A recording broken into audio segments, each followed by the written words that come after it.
Welcome back to You Cook, I'll Bake, the perfect show for the imperfect chef. I'm Andrea. And I'm Danielle, and today we are making some of our favorite Memorial Day recipes. Oh, they're going to be so delicious. I've got a grilled chicken sandwich that's going to blow your mind. I've got a classic burger and some baked mac and cheese. Oh, it's going to be delicious. But before we get started, be sure to show us some love. Subscribe to that channel, wherever it is. I don't know where the button is. It's either there or there. Subscribe, and if you like the video, I think you will. I hope you do. Give us that big old thumbs up. The good one. All right, let's get started. Let's do it. Let's go.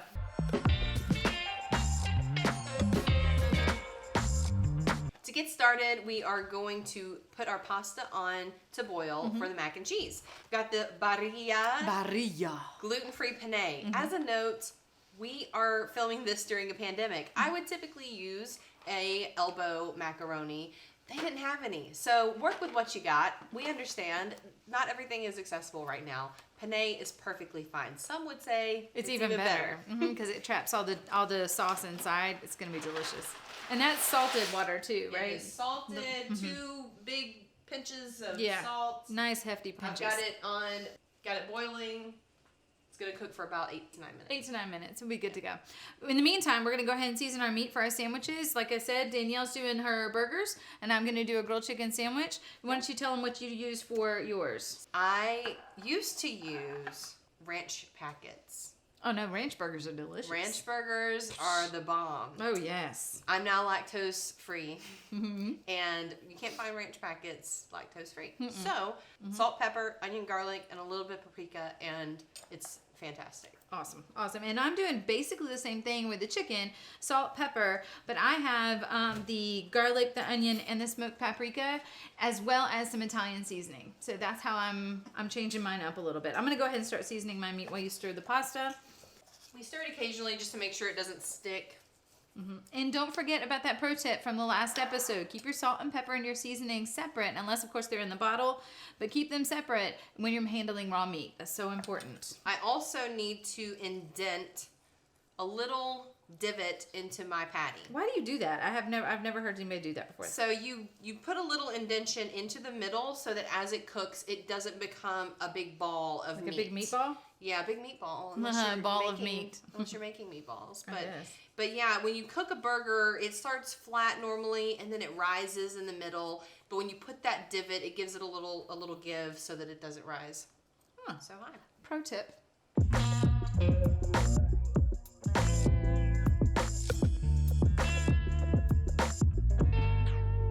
All right, now my chicken is already seasoned. I'm actually gonna set it to the side. I want those seasonings to kind of get a nice crust on the outside, but also the salt is actually gonna try and draw some of the moisture out of the chicken and just bring it to the surface a little bit and gives me a nice crust when we go to grill it. Now I will say this, we're not grilling outside today because it's a little rainy and gross outside. So we're actually grilling on the stove today. I'll show you how to do that in just a little while as well. And I'm also going to wrap my burger patties up so that all of that flavor is kind of sealed in together while we wait on the stove. There you go.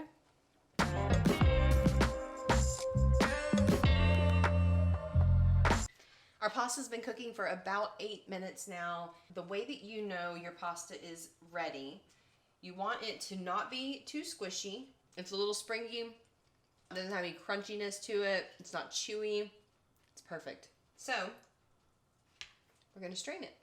Now that we have the pasta out and strained, it is setting. We're going to put this back on medium heat and add in our 6 tablespoons of butter. En français, beurre. Nicely done, bravo! Once all this butter gets melted, we are going to add in our flour. Now, this is new for me. It's probably not new for you guys that I'm using something that's new for me by now.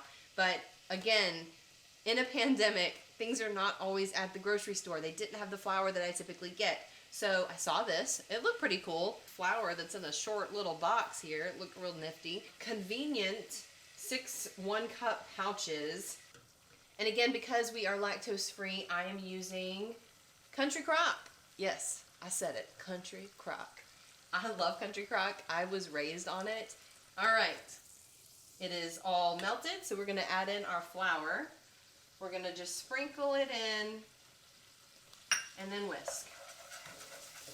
Want to make sure that we get it fully combined, no lumps. All right, that's what we're looking for. Now I'm going to combine my mustard, my salt, and my pepper in. All right, once that's all mixed together, we will start slowly adding in our milk.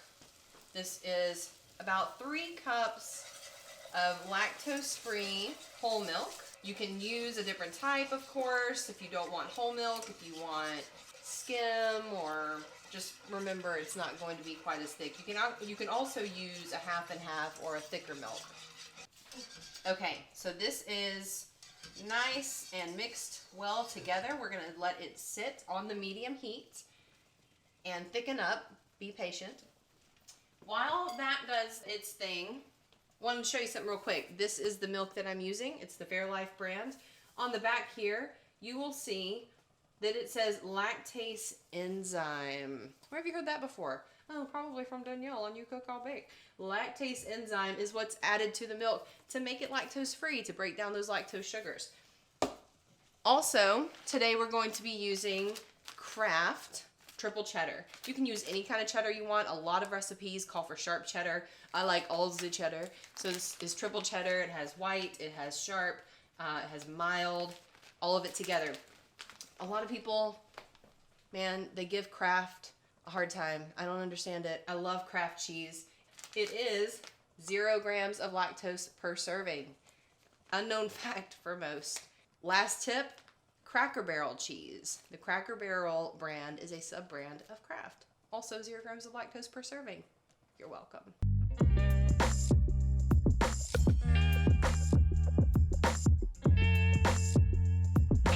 My old foe. My nemesis. The egg. Danielle's nemesis. Dun dun dun. While that's thickening up, we're gonna go ahead and deal with our egg. Just one simple, subservient, cracked egg.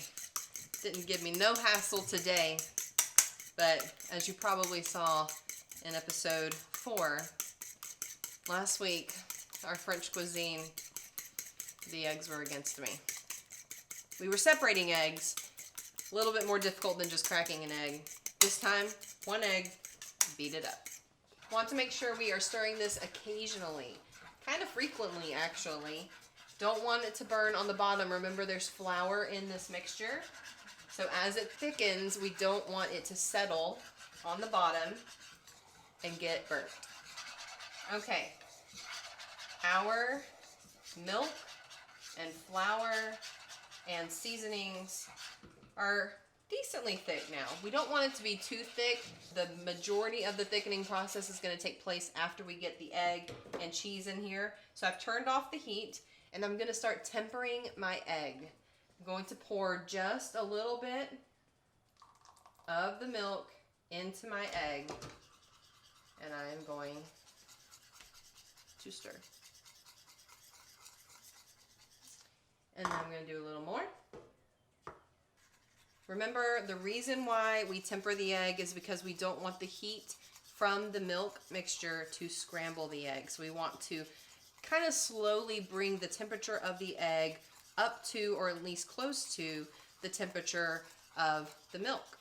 So now we're going to pour this into our milk. So I'm going to stir it in.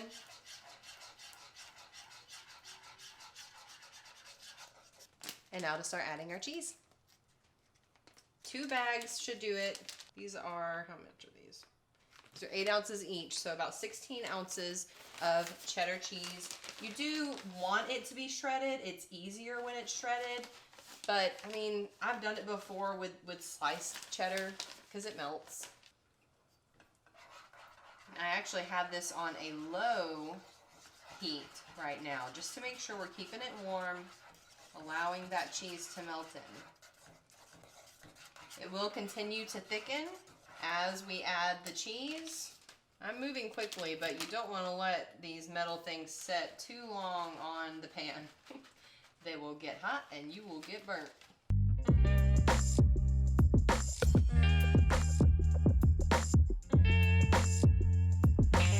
Our sauce is nice and thick. You know that it is because it coats the back of the spoon. Check this out. This is also a really good way to tell that a sauce is ready. You can do the Dairy Queen method where it doesn't drip off the bottom, but if you take your finger and you do like this, that means it's a sauce that's ready to go. I actually only did that because I really want to taste it. But yes, that is exactly what you're supposed to do. So now I have my pasta drained in my pan. I did do a little bit of a grease on the pan, a little spray grease. Make sure it doesn't stick, and we're just going to pour it on top and mix it in. What are you doing, buddy? I love you. What are you doing? Look at that. Oh, cheesy. Kind of like Andrea. All day, every day, my friend. You got your cheese on? I'm about to mix it together. Mix away. And while she's mixing, I'm going to go ahead and get prepared for our condiments for all of our sandwiches. Like I said, I'm making a chicken sandwich, and my husband and I went to a restaurant years ago, and they had something called smoked mayonnaise, and I was intrigued. It was so delicious, and so I figured out how to make it myself. So that's exactly what we're going to do today. I have about a third of a cup, a half a cup of mayonnaise. I can't remember how much I put in here, but it doesn't matter. So a third of a Check cup. the website for the recipe. All the recipes are on there. It's all Don't good. trust us. Trust the website. Okay. I have mayonnaise here, and I have this glorious thing right here. This is called mesquite powder. This is smoked powder. How do they make smoked powder? I figured it out. Okay, so this one actually, if you read the back of it, it actually tells you how they do it. They use these little, they grind up these mesquite pods, like mesquite wood pods. They dry them and then they mill them. I've also heard of when they take the smoke and they actually like cook something and allow the smoke to come up rise, and actually like capture it somehow. I've tried to grab smoke before and it's a little hard. So now we have it in powder form. Grab away, my friend. I'm using mesquite powder because it's a little sweeter, but hickory I've used before as well, and it is insanely good as well. We've got some garlic powder. I'm going to add that to my mayonnaise right now. I'm adding about 1 teaspoon of garlic powder, and then I'm going to add a half a teaspoon of onion powder. Just a half a teaspoon, just a little bit. It goes a long way. I'm going to add a half a teaspoon of Worcestershire sauce, as well, Worcestershire sauce. Worcestershire. Worcestershire. Worcestershire. I'm going to add a half a teaspoon of Liam Perrins, or whatever brand you choose. But half a teaspoon of Worcestershire sauce. And then I'm going to add my mesquite powder. And I'm going to go with a full tablespoon of mesquite powder. I want it to have that really nice smoky flavor. And then just going to mix it all together. Speaking of mixing it all together, yes. you can see I'm digging around in this pan.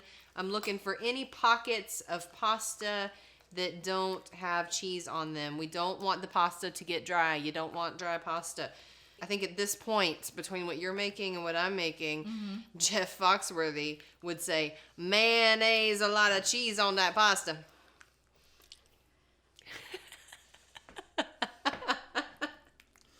I don't have words for that one. I don't. Bill Engvall would then say, here's your sign. There you go. That was so cheesy. Well, when on you cook, kill bake. I think that This is how we normally are, really, in the this kitchen. Us on a day to day. It's nonstop. There ain't no scripts on this show, people. No. My smoked mayonnaise is done. I'm gonna let it sit for a few minutes just to kind of let all those flavors marry together, and then we'll come back and I want you to do a taste test. Okay, you can serve this smoked mayonnaise on anything. I've actually accidentally put it out in a little ramekin off to the side when I was doing something when I had a dinner party, and people were dipping their chips in it because it was so good, and that wasn't the purpose. Speaking of good, that cheese sauce is good. Yes, I know. I tasted it. I'm going to now top this with our breadcrumb butter mixture. I'm not even going to mix it. I'm going to sprinkle. I'll show you. Okay, let's see what you got. I know those. I'm just getting some butter out to go on the top of my cheese. I'm just going to use a heaping tablespoon. Right. I'm going to warm it just to liquefy it Yeah. in the microwave. Some people combine these and make it a topping mixture. I think it's a little easier to spread breadcrumbs dry. Yeah, absolutely. Personally. So I'm just going to sprinkle them right out of the can and cover the top of the cheese. And what's really good is that the creaminess from the pasta sauce, from that cheesy sauce, is really going to kind of infuse on the bottom of those breadcrumbs. But then the oven temperature is going to make that really, really crispy on top. So we're going to do a bake, and then we're going to finish off with a quick broil, and it'll just crunch up that top a little bit better. So delicious. And now you're just drizzling. I'm just going to drizzle. Just going to drizzle some Sprinkle butter. and drizzle, my friend. Sprinkle and drizzle.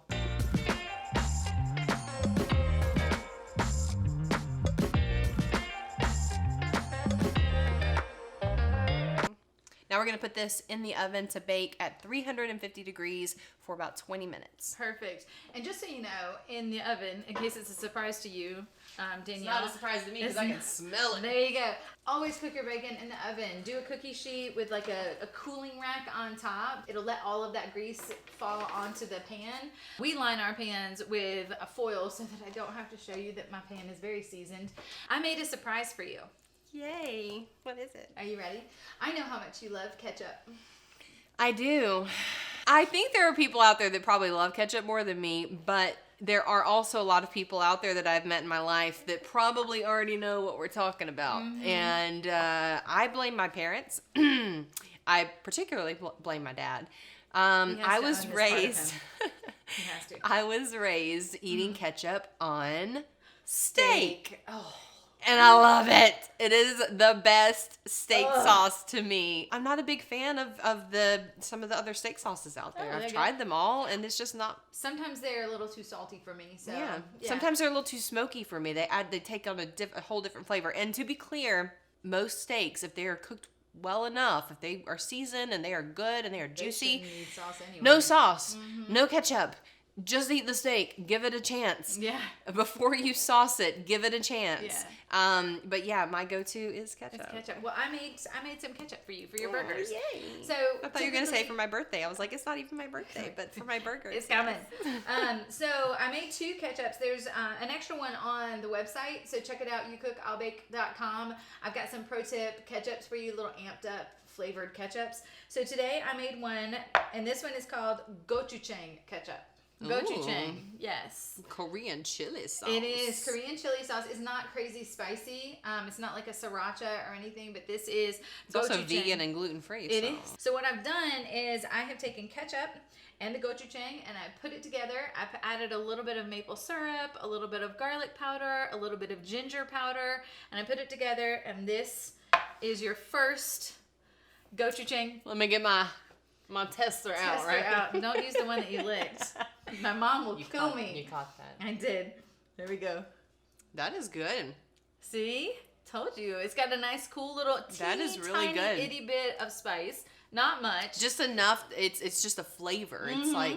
This is gochujang ketchup, and it's lovely. I love the ginger part of it. I've also loved really the good. maple syrup that's in there. Use the grade A maple syrup, the darker one. It's really yummy. So that's the first one. And then the second one is a balsamic ketchup.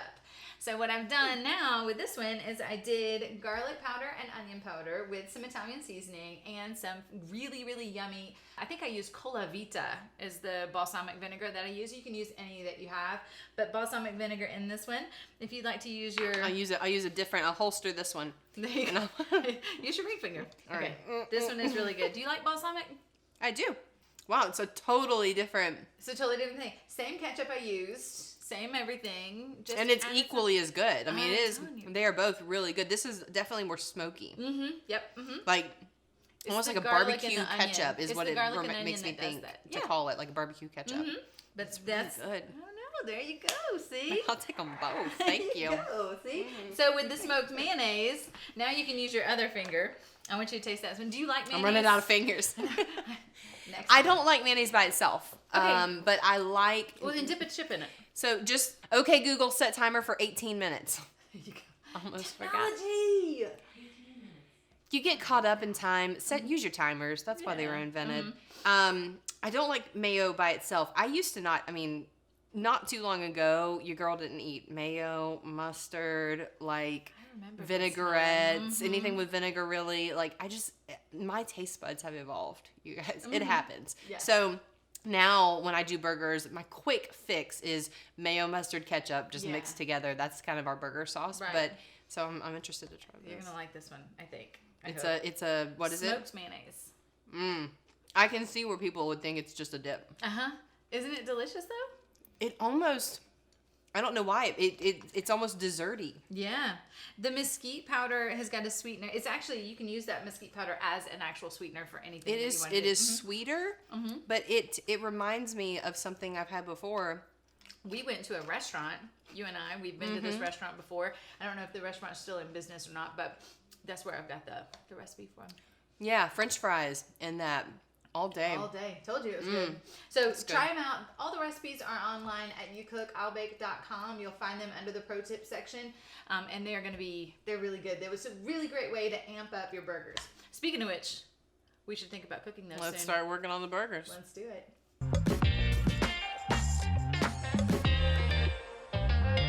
All right. Let's get ready to grill this meat. Let's do this.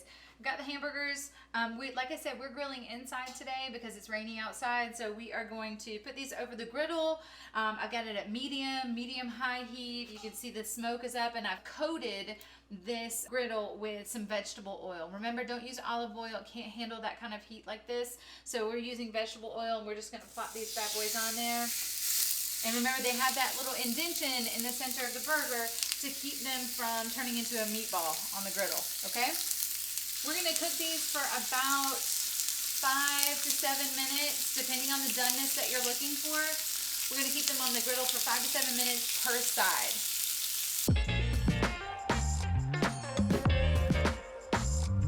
It is time to flip the burgers. Now keep in mind, when you're talking about these type of burgers, you don't want to flip them too many times. You really want to go one flip, that's it. So we're gonna flip the burgers. You're looking for them to come away from the griddle very easily, which this one is doing beautifully. And you want to flip it straight over and look at the marks that you're gonna get on the grill. It's gonna be so delicious. That kind of gives you a really nice crust on the burger, and it'll make everything taste lovely. So I'm gonna go ahead and flip these all, and then we're gonna let them cook for another 5 minutes, and then we'll be ready to go with the chicken.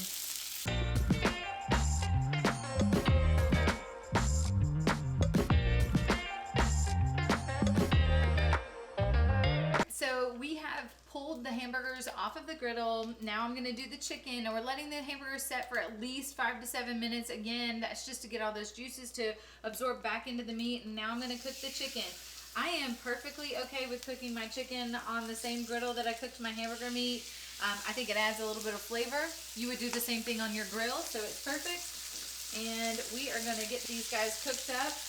I think it's gonna take about 4 minutes per side on the chicken, because these are thin sliced chicken, so about 4 minutes per side maximum. Put them off to the side to let them rest for another 5 minutes, and then we'll flip them once, like I said, only once, and then we'll assemble our sandwiches. We're ready to go, ready to assemble our burgers, our chicken, and then taste it all. And the mac and cheese. All, including the mac and cheese. I'm so Which, excited. by the way, that pro tip earlier about using your timers. Let's chat about that for a second. It's a real deal. It is a real thing that you should do. I kind of didn't set my timer, and I kind of got distracted, and it's just a little toasty. It's good. It is. Thankfully, we like it a little extra crispy on top, and a couple of those little burnt little edges. Some people fight for those, like my mama. She Like fights my for some of dad. that burnt topping on the mac and cheese. But just as a reminder, use your timer. Yes, please use your timer. Let's make these Let's go. sandwiches. All right, you go with your burger because I want to know a little bit about I yours. know you're going to want to use one of these I as want to well. use one of your gluten-frees, and I'm going to use my buns as well. Yeah. They're really nice buns. So we have toasted. Yours Toasted are our toasted. bread. Yours look great. I am using the Udi's gluten-free hamburger buns. I have mixed a little mayo and mustard together here. I mixed it together because, just evenly distributes. And you're going in for the gochujang, ketchup. Remember, it's on the website, youcooki'llbake.com, but the gochujang is a Korean chili sauce. It's nice and sweet, but at the same time smoky and chili-y like. It's really delicious. So then, for my cheese, as I mentioned earlier, the Kraft Heinz brand owns this sub-brand of Cracker Barrel cheese.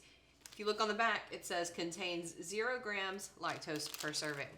So fantastic for my family, and also very tasty. I'm gonna grab a slice of that sharp cheddar. Choose a burger wisely. And you can see these really didn't bubble up. They are nice and flat still. That indention situation worked beautifully. I'd never heard of that before. I'm super excited. You taught me something today. I taught you French last time. You teach me this time. This is exciting. We're using some really lovely baby romaine lettuce here. And finally, I'm gonna do a little onion. Red Beautiful. onion. Do you put pickles on your burgers? Oh, I do. Thank you for reminding me. Well, let me grab that for you. We are using Grillo's pickles. Grillo's are so delicious. There you go. Here, I'll give you a knife to cut that in half. That way I can... I was just about to dig in. You're gonna Almost have to that's- slow your roll, sister. This is a two-way street, my friend. All right, so what I'm gonna do now is I'm gonna assemble the chicken sandwich. Now, this chicken sandwich is a staple in my house. I absolutely adore it, but I'm gonna use Tolero rolls. And Tolero rolls are basically ciabatta bread rolls, really small, tiny little rolls, but they have lots of nice little nooks and crannies to get all the juice in. And I'm gonna use my smoked mayonnaise. So I'm going to put a couple of little leaves of lettuce on my bread. And then I'm using Fontina cheese. Fontina is an Italian cheese. You can use provolone, you can use manchego, you can use Swiss, any cheese that you like. But I like this because it goes beautifully with my next ingredient, roasted red peppers. And then I'm going to take one of my chicken breasts. So here we got this. Now the last little pièce de résistance, the thing that's going to knock it off is going to be this salami. I'm taking 2 slices of just hard salami, or Genoa salami, any of that, and that's going straight on top, and it's perfect. That Fontina cheese is going to give it a really nice bite. It's going to be so delicious. Let me make yours up really fast, and we can switch buns.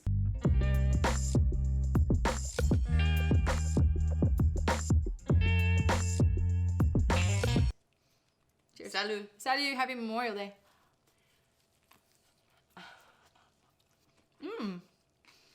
The seasoning on the burger is delicious.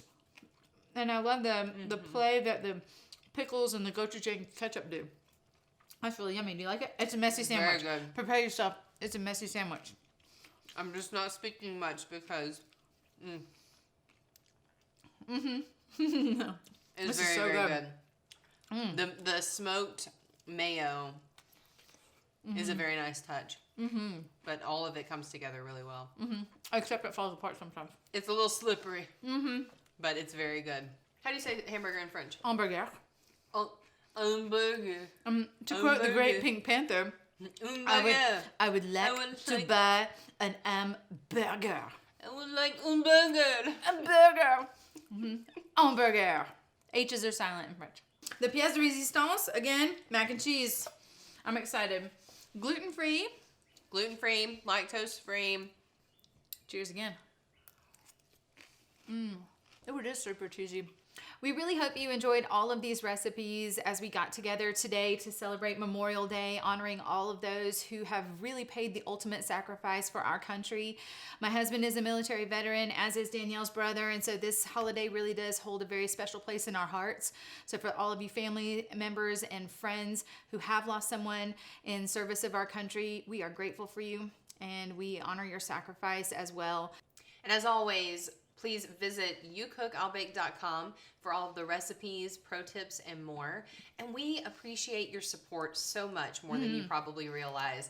Follow It's us true. on YouTube, subscribe, hit that bell for notifications of new episodes, like, comment, share, all of that good stuff. And join us next week as we prepare for summer. Again, we are moms, we've got small little ones, and summer has set in already. So we're gonna get ready for that with some quick, easy go-to lunches and snacks for our kiddos. There you go. Have a good one. Ciao.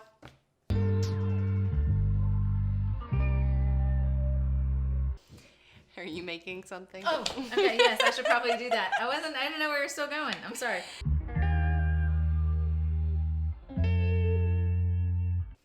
All right. Look down. The little people inside the camera. I'm just kidding. Bonjour. All right, I'm just kidding. Hope you watched the episode last time. Okay, here we go. Boom.